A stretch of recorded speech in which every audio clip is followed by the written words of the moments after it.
What it do, comic babies? I'm Bunkmaster B, and today we are counting down the top 10 books of 2023. The way that I'm going to define my top 10 is, first off, this is a subjective list. This isn't necessarily the 10 best books that came out here. These were my 10 favorite books. So maybe there's a book you like more. That's cool. That's cool. Your list is going to be different than mine because this is going to be favorite. And as far as what qualifies a book to go on this, I'm only looking at books that got first printings in 2023. So either the single issues had to come out in 2023 or the first collected edition. With that being said, I'm going to start this list off with an honorable mention of Deadly Class. Because of my arbitrary grading rule, does not qualify for this particular list. However, I finally got around to reading Deadly Class. I've had the deluxes on my shelf for a while now, and it has just been one of the most fun rides that I have done. So, sorry Deadly Class, you don't make it, but I love you anyway. But with that, let's see what actually did make top 10 list. So we're starting out number 10 here with ARCA. This was a book that came out from IDW, and I really didn't hear anybody really talk about it. Written by Van Jensen and art by Jesse Lonergan. Jesse Lonergan did did Hedra, if anybody read that a few years ago, big magazine size, exploration and grids. And this particular book tells the story of the ARCA, which is a spacefaring vessel which houses some very sort of rich cultural elites that left Earth after Earth was destroyed and is basically the last fragments of humanity. It's a very sort of standard story. You've seen it before, you know, think WALL-E kind of thing, where Earth is destroyed and the last people have to come out. What this is, though, is a very sort of haves versus have-nots story, where the super 1% are being served by these young children who, on their 18th birthday, graduate out and join the rest of the populace somewhere else. As you can guess, it takes a little bit of a dark turn. You've seen this kind of story before, but art is excellent, really keeps things going. You're really invested for a while, and I had a ton of fun with this story. ARCA, number 10. Coming in at number 9, we are moving over to Marvel Comics with Doctor Strange, Fall Sunrise. This is by the team of Tradd Moore and his wife Heather Moore, who is doing the colors on this. This is, if you don't know Tradd Moore's art, he was the one behind Silver Surfer Black, was probably his most well-known comic that he did.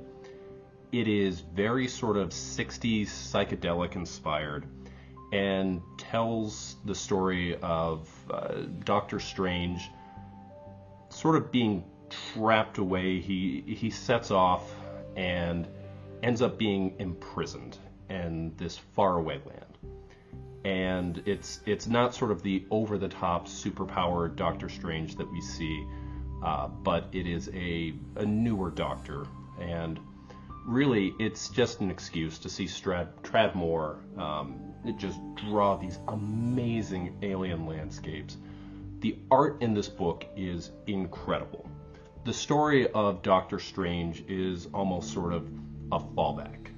Not to say that it's a bad story, because it's really fun to kind of go through and watch Doctor Strange as he's interacting with everyone else. But anytime you've got a Tradd Moore book, there's a reason they all come out in these gallery editions.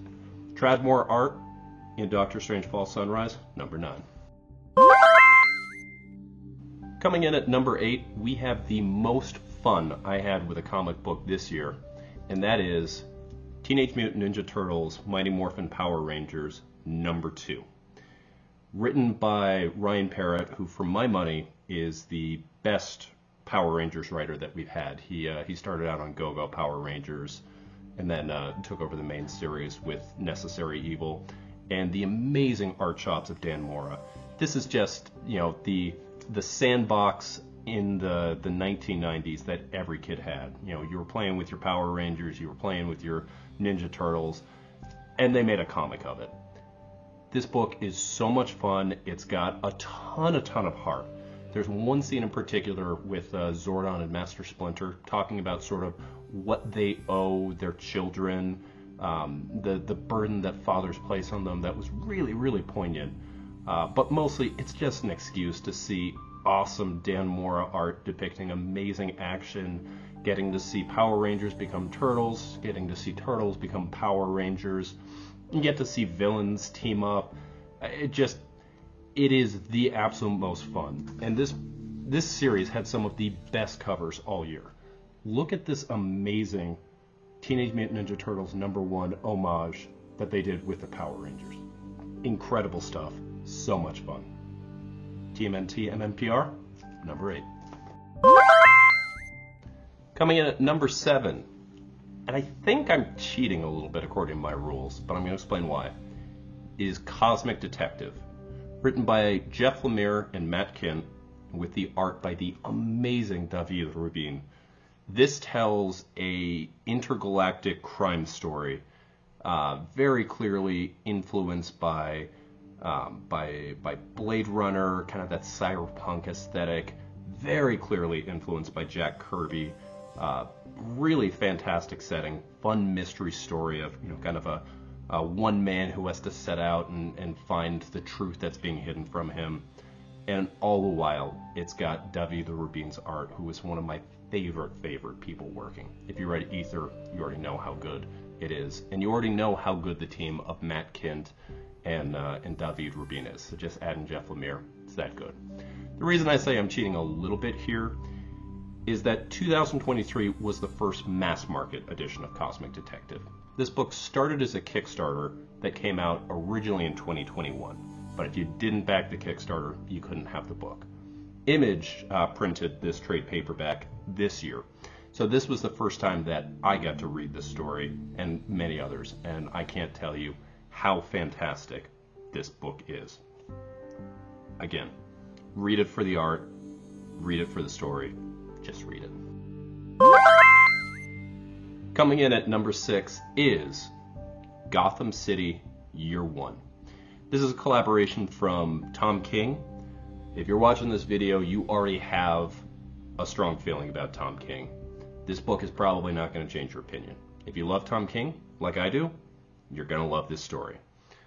If you think Tom King puts too much politics into the book, if you think that Tom King does too many Tom King things, well, you're probably going to think that same way here. Art by Phil Hester, it tells an incredibly moody and noir-inspired story of the Gotham City itself and sort of how it became the crime-ridden cesspool that we see it in modern days. When the book starts, it's we get this image of it as that shining city on the hill. There's only been 3 murders the entire year. All were cleaned up very quickly. And we get Slam Bradley, private detective who's worked through some different things. You saw a lot on the Brubaker Catwoman series, who is brought in to solve a crime involving the Waynes. And you get to see just sort of the seedy underbelly of the city, how maybe this city of the future isn't quite as golden. Again, Tom King's gonna Tom King, and I am here to eat it all up. Phil Hester, I could not imagine a better artist for this particular series. Coming in at number 5 is Swan Songs.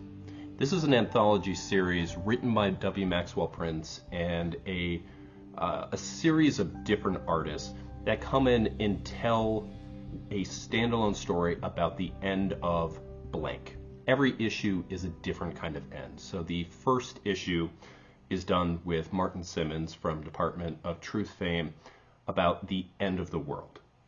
My favorite issue, at least I think it is, 5 was good. They've all been really good.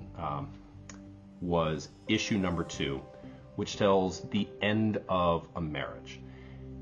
And we see a couple who's coming to a divorce table signing the final papers, and it's each of them, in their own words, it's an oral history of their marriage, sort of how things fell apart, where things happened, but it's also reminding themselves of the good times, and it's them realizing that it's maybe not all the other person's fault.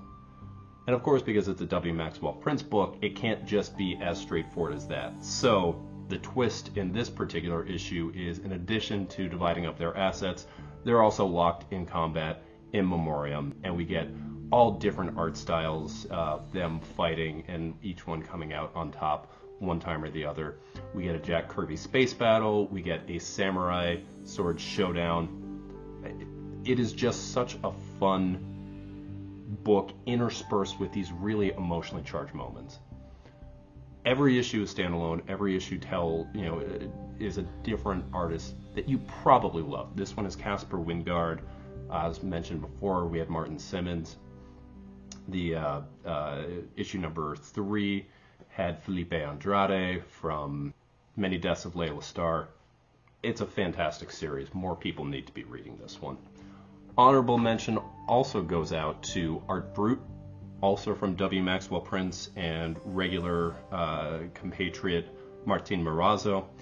This one wouldn't qualify because this is actually just a reprinting with a few extras and kind of touched up, kind of a remastering of their old story, The Electric Sublime. And of course, I can't talk about W. Maxwell Prince without talking about the incredible Ice Cream Man Sunday Edition. Volume 2 came out this year. Go read it, go check it out, but that's not what we're talking about here. We're talking about Swan Songs. So we're getting down to it. We are in the top 5. Coming in at number 4 is 8 Billion Genies.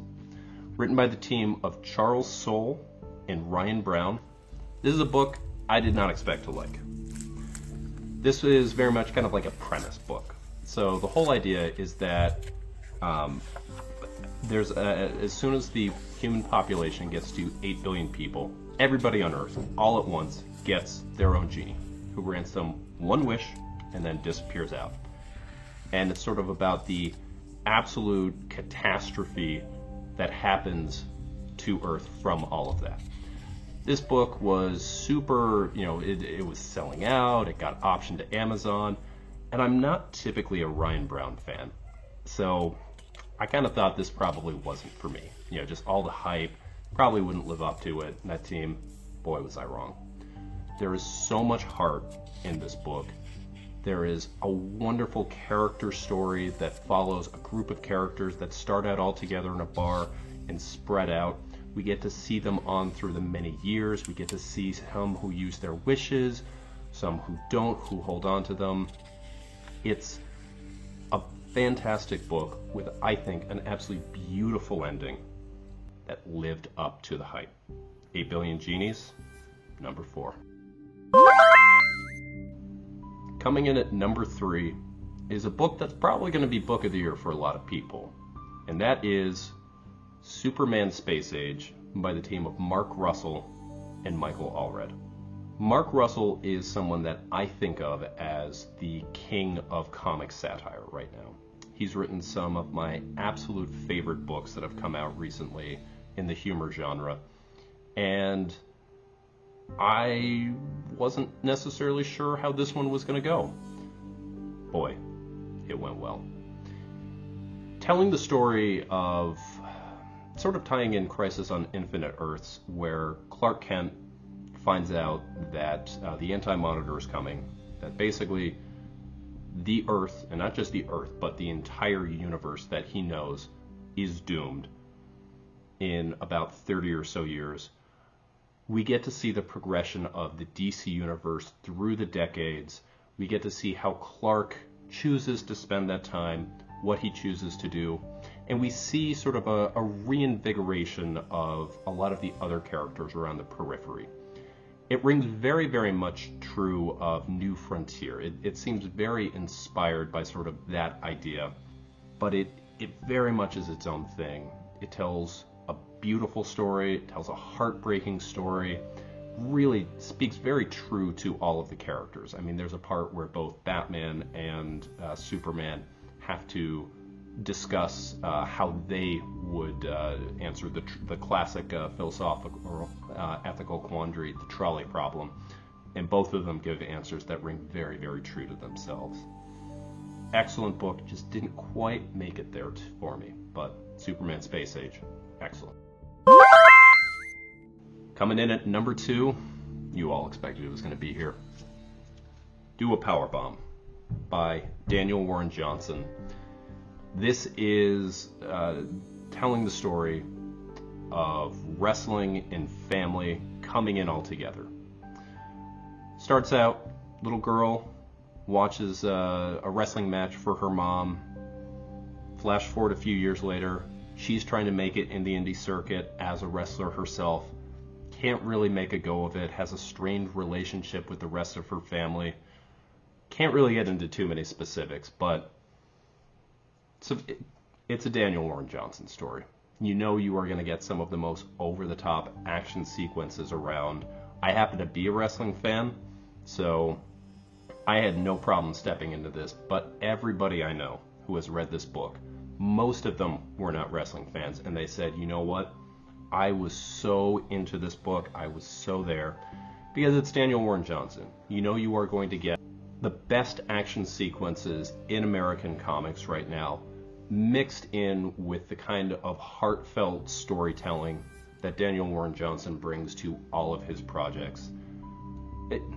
You can't help but love it. You just see the passion in every single page. If you are a wrestling fan, there's so many little in-jokes, there's so many little things that you get there. And DWJ is obviously a huge wrestling fan, so he's showing you the best of the best. We're getting those shooting star presses going in, we're getting the lariats, but everyone who's going there, we're seeing what's happening behind. So this takes my number 2. Technically all the issues finished up last year, so this was also a contender for Book of the Year for me last year, but the trade did come out this year, so I'm including it. Also, shout out to Transformers that's going on right now. This is an ongoing that he's writing for Skybound. It's wonderful, but just not quite the same thing that his creator-owned stuff is for me. And lastly, we get to book number 1, my book of the year. If you watched the Near Mint Condition end of year video, you already know what this is. 20th Century Men. In fact, why don't we let NMC Bunk tell you about it? Take it away, buddy. Now, this was an Image title that finished up this year. 7-issue series, a lot of them were big chunky boys.